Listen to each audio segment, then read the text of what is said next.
Hello friends, welcome to my channel. Friends, आज हम लोग क्लास 9 का कुछ इम्पोर्टेंट क्वेश्चन देखेंगे मैथ में। इसके पहले मैंने आप लोगों को हीरोइन का सूत्र से कुछ इम्पोर्टेंट क्वेश्चन करवाया था, तो आज उसी सीरीज को आज हम लोग आगे बढ़ाते हैं। तो चलिए स्टार्ट करते हैं आज का हमारा पहला प्रश्न दिया हुआ है, एक समकोण त्रिभुज का क्षेत्रफल ज्ञात करें जिसकी भुजाएं दिया हुआ है 5 सेंटीमीटर, 12 सेंटीमीटर और 13 सेंटीमीटर। ये समकोण त्रिभुज है, तो हम इसका सोल्यूशन इस तरीके से कर सकते हैं। समकोण त्रिभुज है तो हम जानते हैं कि समकोण त्रिभुज इस तरीके से बनता है। इसका नाम दे देंगे ए बी सी। ये कर्ण है, ये लंब है, ये आधार है। तो जो कर्ण होता है वो सबसे बड़ा होता है, और ये 12 हो जाएगा, ये 5 हो जाएगा आधार। ठीक है, आप आधार और लंब को चेंज भी कर सकते हैं, यहाँ 5 ले सकते हैं, यहाँ पे 12 ले सकते हैं, आंसर सेम आएगा आपका। अब हम जानते हैं कि समकोण त्रिभुज का क्षेत्रफल क्या होता है। लिखेंगे यहाँ पे समकोण त्रिभुज का क्षेत्रफल। समकोण त्रिभुज का क्षेत्रफल, समकोण त्रिभुज का क्षेत्रफल क्या होता है 1/2 बेस इंटू हाइट। इस तरीके से हो जाएगा 1/2 बेस यानी कि आधार है 5 गुना ऊंचाई कितना है आपका 12। इस तरीके से हम डिवाइड करेंगे तो यहाँ 6 आएगा, इन दोनों को गुना करेंगे तो आ जाएगा 30। और ये हम लोगों का सेंटीमीटर में दिया है, तो हम लोगों का आंसर आ जाएगा 30 सेंटीमीटर स्क्वायर। तो इसी के साथ बढ़ते हैं नेक्स्ट क्वेश्चन की ओर, जो कि आप लोगों के एग्जाम के लिए बहुत ज़्यादा इम्पोर्टेंट होने वाला है। अगर आप लोग ये सब क्वेश्चन कर लेंगे तो मैं आशा करती हूँ कि आप लोग एग्जाम में बहुत ही अच्छा से क्वेश्चन को सॉल्व करके आएंगे। तो चलिए बढ़ते हैं नेक्स्ट क्वेश्चन की ओर। हमारा नेक्स्ट क्वेश्चन है, एक समद्विबाहु त्रिभुज का क्षेत्रफल ज्ञात करें जिसकी प्रत्येक भुजा 5 सेंटीमीटर और असमान भुजा दिया हुआ है 8 सेंटीमीटर। तो हम इसे किस तरीके से निकालेंगे देखते हैं। इसका सॉल्यूशन हम इस तरीके से कर सकते हैं, समद्विबाहु त्रिभुज है यानी कि यहाँ पे हम लोग यहाँ पे ले लेंगे कौन ए बी सी है, यहाँ पे भुजा ए बी, भुजा बी सी और भुजा ए सी। यहाँ बोला गया है कि जिसकी प्रत्येक यानी कि समान भुजा 5 सेंटीमीटर, माना कि ए बी और ए सी समान भुजा है, तो ये दोनों भुजा है जो कि 5 सेंटीमीटर का है, ये भी 5 सेंटीमीटर का, ये भी 5 सेंटीमीटर का है। और असमान भुजा यानी कि बी सी है जो कि अलग भुजा है, तो इसको हम लोग अलग डॉट से दिखा देते हैं, ये जो कि 8 सेंटीमीटर है। ठीक है, तो बोला गया है कि त्रिभुज का क्षेत्रफल ज्ञात करना है। तो समद्विबाहु त्रिभुज का क्षेत्रफल हम कैसे ज्ञात कर सकते हैं। समद्विबाहु त्रिभुज का क्षेत्रफल हम हीरोइन का फॉर्मूला से लगा करके ज्ञात कर सकते हैं। तो इस तरीके से हम इसे समकोण त्रिभुज के तरीके से भी ज्ञात कर सकते हैं। देखिए कैसे, हम क्या करेंगे, यहाँ ए से यहाँ बी सी पर एक लंब खींच देंगे। अगर हम इस तरीके से लंब खींचेंगे तो लंब कितना होता है 90 डिग्री का, यानी कि ये 90 डिग्री बन गया। और लंब क्या करता है, ये भुजा को आधा आधा बराबर भागों में बांट देता है, यानी कि यहाँ से यहाँ तक आपका हो जाएगा 4 सेंटीमीटर और यहाँ से यहाँ तक हो जाएगा 4 सेंटीमीटर। तो हमें क्या करना है, ये लंब ज्ञात करना है। ये लंब माना कि ए डी है। ठीक है, हमें क्या करना है, ज्ञात करना है ए डी।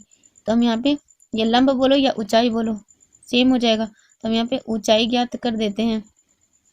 ऊंचाई ए डी हमें ज्ञात करना है, तो हम ऊंचाई कैसे ज्ञात कर सकते हैं, तो कर्ण का स्क्वायर से हम लोग आधार का स्क्वायर घटा देंगे, रूट अंडर हम लोग क्या करेंगे, कर्ण का स्क्वायर से हम लोग यहाँ पे इसको ज्ञात कर लेंगे, यानी कि रूट अंडर कर्ण का स्क्वायर माइनस यहाँ पे आधार दिया है तो आधार का होल स्क्वायर। तो यहाँ पे ऊंचाई एडी लिख देते हैं। यहाँ पे कर्ण कितना दिया हुआ है आपका, कर्ण दिया हुआ है 5, तो 5 का होल स्क्वायर माइनस आधार है 4, तो 4 का होल स्क्वायर। तो एडी यहाँ पे लिखेंगे तो रूट अंडर 5 का स्क्वायर 25 और फिर 4 का स्क्वायर यहाँ पे हो जाएगा 16। 4 का स्क्वायर हो जाएगा यहाँ पे 16। अगर हम 25 में से 16 घटाएंगे तो आएगा रूट अंडर 9। तो एडी यहाँ पे हम लोग रूट अंडर 9 यानी इसका वर्गमूल निकालेंगे तो आ जाएगा 3 सेंटीमीटर, 3 सेंटीमीटर, यानी कि यहाँ से यहाँ तक एडी का लंबाई आ गया आपका 3 सेंटीमीटर। अब हमें क्या ज्ञात करना है, क्षेत्रफल ज्ञात करना है। तो हम जानते हैं कि समकोण त्रिभुज का क्षेत्रफल क्या होता है, समकोण त्रिभुज का क्षेत्रफल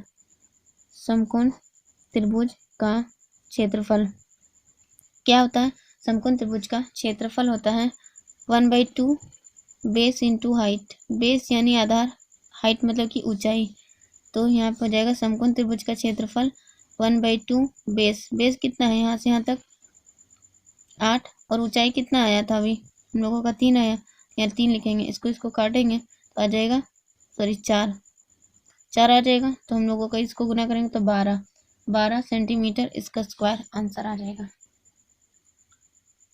देखिए यहाँ पे दिया हुआ एक त्रिभुज का क्षेत्रफल ज्ञात करें जिसकी भुजाएं 40 मीटर, 24 मीटर, 32 मीटर है। तो इसका सोल्यूशन हम इस तरीके से कर सकते हैं। हम यहाँ पे हीरोन का फॉर्मूला से इसको त्रिभुज के क्षेत्रफल को निकाल सकते हैं। हीरोन का फॉर्मूला से निकालने के लिए हमें पहले क्या करना होगा, अर्ध परिमाप ज्ञात करना होगा। तो अर्ध परिमाप को एस से डिनोट करते हैं। तो अर्ध परिमाप को हम लोग पहले निकालेंगे। अर्ध परिमाप कैसे निकालेंगे, तो तीनों भुजाओं का योग और बटा में 2। तो आपका पहला भुजा दिया हुआ है 40 मीटर, दूसरा भुजा दिया है 24 मीटर, तीसरा भुजा दिया 32 मीटर। इन सभी का योग करके हमें आधा कर देना है। ठीक है, इन सभी को अगर हम लोग जोड़ेंगे तो आएगा 96, और फिर यहाँ पे 2 से डिवाइड करेंगे। आगे अगर हम लोग इसको सॉल्व करते हैं तो यहाँ आ जाएगा 48 मीटर में दिया है, तो यहाँ मीटर लिख देंगे।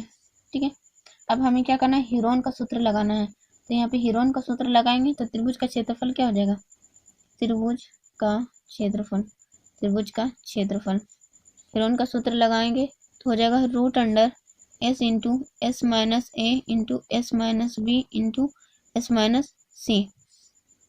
हीरोन का त्रिभुज का क्षेत्रफल हो जाएगा √S। S कितना आया 48, फिर 48 माइनस A कितना दिया हुआ है 40, फिर 48 माइनस 24, फिर इस तरीके से हम लोग आगे लिखेंगे 48 माइनस 32। नेक्स्ट आगे हम लोग अगर सॉल्व करते हैं तो त्रिभुज का क्षेत्रफल बराबर क्या हो जाएगा, √48,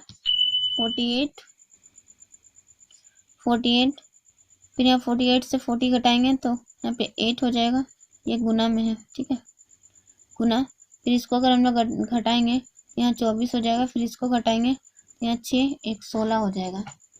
ठीक है, इस तरीके से हम इसका आगे सॉल्यूशन करेंगे। तो यहाँ पे त्रिभुज का क्षेत्रफल इसको हम लोग ब्रेक करेंगे, यानी वर्गमूल निकालेंगे। तो यहाँ हम लोग अगर तोड़ते हैं तो 16 का 3 48, यहाँ पे 8, फिर ये लिखेंगे तो 8 3 24, और फिर ये 16। देखो जिसका पेयर बन रहा है उसको हम लोग बाहर निकाल देंगे। ठीक है, यहाँ पे त्रिभुज का क्षेत्रफल क्या हो जाएगा, देखो 2 16 है तो 1 16 को निकाल देंगे, 2 3 है तो 1 3 को निकाल देंगे, 2 8 है तो 1 8 को निकाल देंगे। और अगर हम इसको सॉल्व करते हैं तो इसका आंसर यहाँ पे इन तीनों को मल्टीप्लाई कर देंगे तो यहाँ पे आंसर आ जाएगा 384 मीटर स्क्वायर। इस तरीके से इसका आंसर कंप्लीट हो जाएगा।